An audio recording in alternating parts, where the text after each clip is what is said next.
cultiver, chérir sa singularité comme un bien absolument précieux, comme un trésor de l'humanité. Donc moi, je suis individualiste au sens où j'aime les individualités, donc j'aime la mienne, je la cultive et j'aime celle des autres. C'est ça un individualiste. Eh bien, je pense que la gauche est individualiste.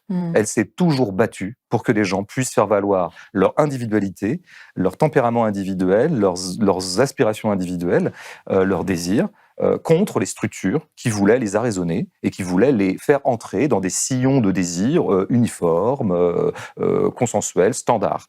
Au bout du compte, la gauche n'a jamais fait que ça. Et je m'étonne donc que parfois, quand on prononce le mot individu devant un homme de gauche ou une femme de gauche, tout de suite, elle en prend ombrage ou elle s'excite en disant « mais c'est pas possible, l'individu, c'est pas bien ». Alors qu'on pourrait considérer que le féminisme est une forme d'égoïsme, part d'un égoïsme, en tout cas, une chambre à soi, on parlait beaucoup d'idées de chambre. Mais je prends d'ailleurs souvent exemple du féminisme pour illustrer ce que je dis sur l'émancipation et ce que je dis bien sûr. Voilà. Pour moi, la gauche, c'est la lutte de l'individu contre la société.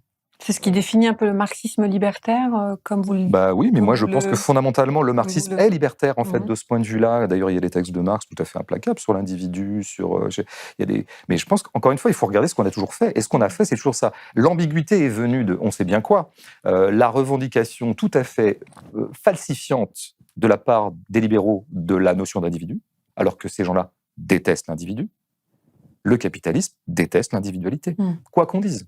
Il suffit de voir ce qu'il produit dans l'espace social. Il produit de l'uniformité, il produit des comportements standards, il produit de la consommation standard, il produit de la production standard. Je veux dire, il essaie de mettre au pas tous les producteurs du monde pour les faire entrer dans des systèmes de production et de consommation qui sont à peu près toujours les mêmes.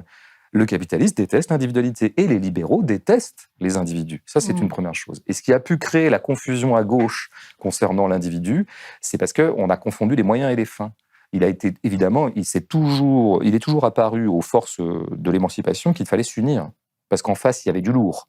En face, il y avait une classe à renverser, un système à renverser, lequel système avait tous les leviers du pouvoir et de la puissance, à savoir l'argent, le pouvoir lui-même, et un certain nombre de places occupées, l'armée, la police.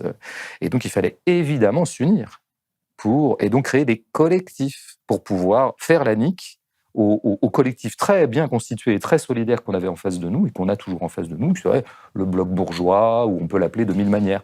Donc, on a bien vu que si on ne s'unissait pas, si on ne fabriquait pas de la collectivité, eh bien, on serait perdant en permanence. Mais on a fini par confondre cette nécessité du collectif avec l'apologie du collectif comme fin en soi. Mais l'apologie du collectif comme fin en soi, eh bien, vous le trouverez beaucoup dans le fascisme.